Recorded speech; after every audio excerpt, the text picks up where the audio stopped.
Hi everyone, welcome back to my channel. Today we are doing my February favorites.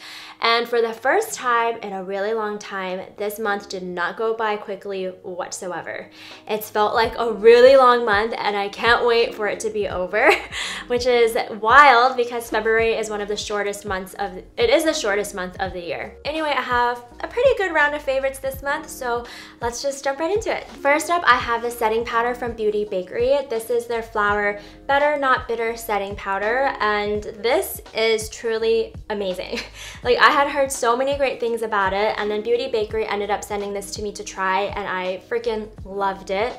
It just sets my makeup really well, but still feels really lightweight. And you guys know I hate when makeup feels super cakey, layered on, heavy, but with this, it doesn't feel like I have another layer of makeup on. It just allows my skin to still breathe. It doesn't feel dry. It feels really good. But at the same time, it has really good setting, staying power because I can tell when I put it on that my foundation is going to stay. It's gonna stay put. And then any layer I put on top of it, it's not gonna move the foundation. It's like in place and it looks amazing. I haven't been impressed with the setting powder in such a long time. You know, once you think that you have all your products that you need, something great comes along and totally shakes up your world. I'm being really dramatic here right now. This is not, I'm being really dramatic, but give this a try. Definitely try this out. Oh my god, I'm so dramatic. Next, I have sunscreen. This is from Supergoop. This is their Unseen Sunscreen Broad Spectrum SPF 40. It's water and sweat resistant for 40 minutes and also has PA+++. So I like the PA++ because that means it doesn't change the color of my skin when I go out in the sun, like I don't tan. And personally, just to throw it out there, I don't like to tan because I actually tan very easily and I don't like changing my foundation because I want to save money. That's the only reason why I don't really prefer to tan. But anyway, I really like this sunscreen because, again, it's really lightweight. I love lightweight, thin products that still do the job. And this, let me read the back to you. Unseen Sunscreen SPF 40 is a weightless, colorless, scentless, oil-free formula for face that smooths the appearance of pores, grips makeup in place, and leaves a velvety, soft finish, perfect for all skin types. So it for sure has a silky, satiny finish. It's just really like smooths out the skin, and I actually just looked up the ingredients. There's no silicones in it. Usually with products like this that have that really like velvety, satin finish have silicones in it because they blur out the pores, but this one doesn't. And for me, I don't really like silicones because it tends to clog my pores and make me break out. So anytime I use silicone products, I use it very sparingly and sporadically rather than like on a daily basis. So anyway, back to the sunscreen.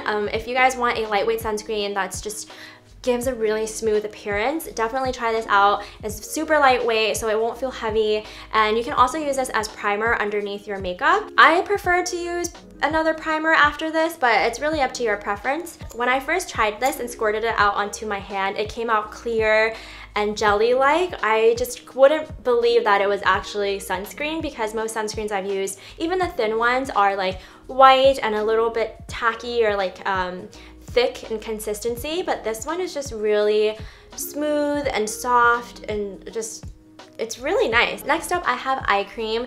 This is the Kiehls Creamy Eye Treatment with Avocado. And I know this is also like a cult favorite, highly raved about. I finally got my hands on it. You guys know I've been looking for a really good eye cream. All the ones I've used in the past have been like good, but I can't really tell if it's working. And with this, I feel like it's actually working, or I feel like nutrients are being put into my skin. So on the inside, it's kind of like this goopy, thick consistency, which is why I feel like there's a lot of nutrients in it that's being put back into my skin. And when I rub it around my eyes, it just feels very hydrated. It feels like it's being like rejuvenated, and I love it. A little bit of this goes a really long way too. At first I was like, this is such a small tub, like I'm gonna use it up so fast, but honestly, I just can stick a little pinky in there and dab it on both my eyes, and it just covers everything. Like sometimes I feel like I even put on too much. So definitely try this also. Next, I want to talk about my earrings. So I switched back to my lobe hoops. I had studs in for a while, a few months. I would go to sleep with them, I would wake up with them, and it would just irritate my ears so much. Like the skin around my ears, because the studs would have like the backing that would poke me, and I could never sleep comfortably with them. So one day I just decided screw that. I'm gonna go back to these easy hoops that are super comfortable. I never have to worry about them. I never have to think about them.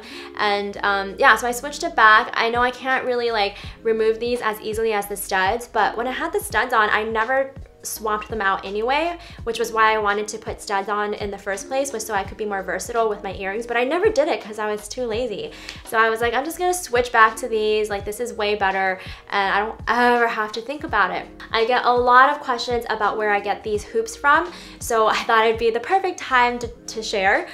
So I got these hoops from my piercing shop. You just go to your piercer, ask them what size you think you need and at what gauge, and they can usually, if they're a really good piercer, will tell you exactly what size you need that will make it fit perfectly onto your lobe. But yeah, I hope this answers a lot of your guys' questions. Next up for fashion, I have these jeans from Boyish.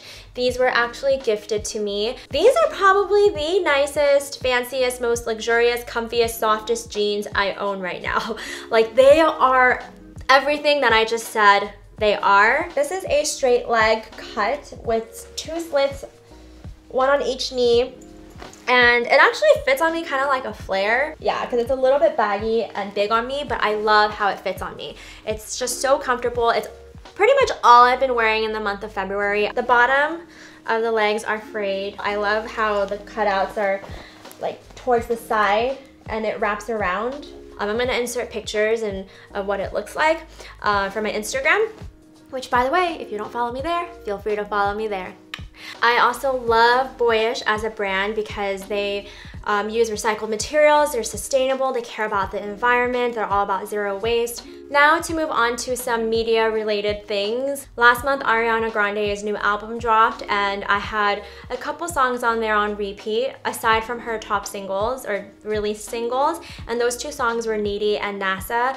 Like I just played them non-stop for a really long time. And Needy is about, you know, being and feeling needy and kind of feeling insecure about that, I think. Because in the middle of the song, she says sorry for a few things. But it's just a really good song, and I feel like it's a very popular song. If you guys haven't listened to it yet, you definitely should. I think it's one of the top songs on her album just because it's so relatable and a lot of people can really resonate with it. And then NASA I love because it's about, well, first of all, NASA. Like I love space related things, and the song is about needing space from someone and that it's not a big deal that she needs space from someone and that she just needs to make sure she's okay. And I love that message too, because I think having space, taking space for yourself is really important. So those are 2 songs that I had on repeat. And then back in January, I totally forgot to mention this, but I went on a binge of listening to podcasts, and one that I really enjoyed listening to was from Dumbfounded. I listened to a lot of the ones that featured Asian American actors, musicians, talent, I guess, because I really wanted to hear different perspectives and different experiences like of being an Asian American and growing up and what that was like and their struggles and challenges, and just kind of seeing how like each person found their success despite like struggles they may have faced. And it was just a really cool, chill, laxed way to get to know some of these people, and I watched a lot. I'll link them down below. It was really cool to listen to people talking, and I really enjoy podcasts like that. So if you guys are interested, whether or not you're Asian American, he interviews and talks to like a bunch of other people too. And lastly, this isn't a favorite just yet but it's gonna be. I have a feeling. Kehlani's mixtape or EP, Kehlani's EP, While We Wait, just dropped, and I just started listening to it and I already freaking love it. I love Kehlani. If you guys didn't know already, I am obsessed with her music. I'm obsessed with her. Like, I think she's just amazing. And I think lyrically, she's so talented. She's so good with her music and the way that she writes. And so I've been listening to While We Wait all morning. And if you guys want good R&B, like it just gives me really strong like 90s R&B vibes. And there's a lot of like I want to say subgenres in her EP, but I don't know what I'm talking about. Anyway, I think there's a lot of subgenres, and when I listen to the songs, like I can feel myself being taken back to like 90s R&B like music videos, and it's just, there are a few songs on there that are like really fun too, and I freaking love it. I need to save all this for my next month's favorites because I know this is going to be a favorite for next month. But if you guys, you know, this is just a little preview. If you haven't listened to it yet, definitely check it out if you're into like 90s R&B or just R&B in general. Like, It's a really good EP. Anyway, that is it for my favorites from February. I haven't tried a lot of new makeup products. Like, as you guys can tell, even today I'm not really wearing eye makeup, but I will be back with new makeup looks and testing out new palettes, eyeshadow palettes and stuff. I hope you guys had a really great February and are looking forward to March. I'm so looking forward to March. Thank you so much for watching. Love you guys all so much, and I will see you in my next one. Bye!